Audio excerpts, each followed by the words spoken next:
इस देश में सबसे पहले संविधान के साथ खिलवाड़ किसने किया?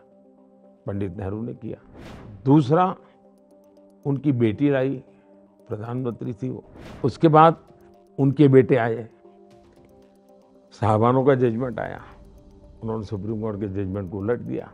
फिर उनके साथ बेटे आए, तो रिमोट कंट्रोल से सरकार चल रही थी और एक शाहजादा प्रेस कॉन्फ्रेंस बुला करके कैबिनेट के निर्णय की धज्जियां उड़ा देता है। एक ही परिवार के 4 लोगों ने अलग अलग समय पर संविधान की धज्जियां उड़ा दी हैं। सबसे पहले संविधान के साथ खिलवाड़ किसने किया? पंडित नेहरू ने किया। पहला संविधान में उन्होंने जो अमेंडमेंट लाए वो फ्रीडम ऑफ स्पीच को रिस्ट्रिक्ट करने वाला लाए, यानी वो लोकतंत्र के भी खिलाफ था, संविधान के भी खिलाफ था। दूसरा, उनकी बेटी लाई, प्रधानमंत्री थी वो। बेटी ने क्या किया? कोर्ट ने जजमेंट दिया कि भाई आप पार्लियामेंट में हम नहीं रह सकते, तो कोर्ट के जजमेंट को उलट कर दिया। देश में आंदोलन चला तो उन्होंने इमरजेंसी लगा करके सारे सब अखबारों को बंद कर दिया। इमरजेंसी का एक फायदा हुआ, अरुण पुरी को इंडिया टुडे का जन्म हुआ।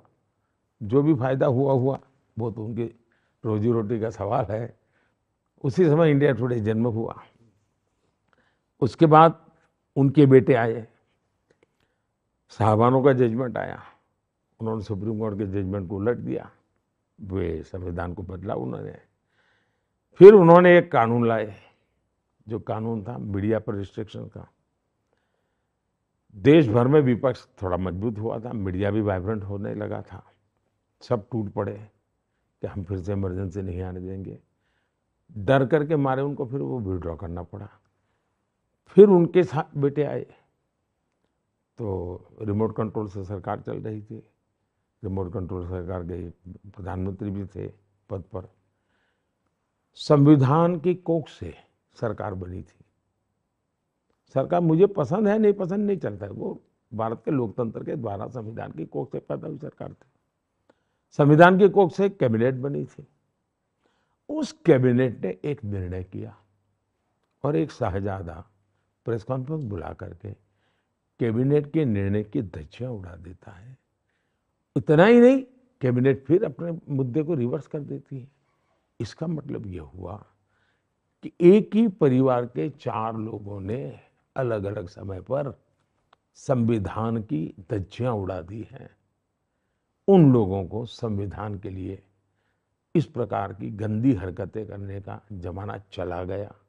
और इसलिए मैं आज डंके की चोट पर लोगों को कहता हूं कि मोदी जिंदा है तब तक जो संविधान सभा की मूल भावना है कि धर्म के आधार पर आरक्षण नहीं होगा, मैं इसके लिए लड़ाई लड़ूंगा, मेरी जान खपा दूंगा मैं इसके लिए।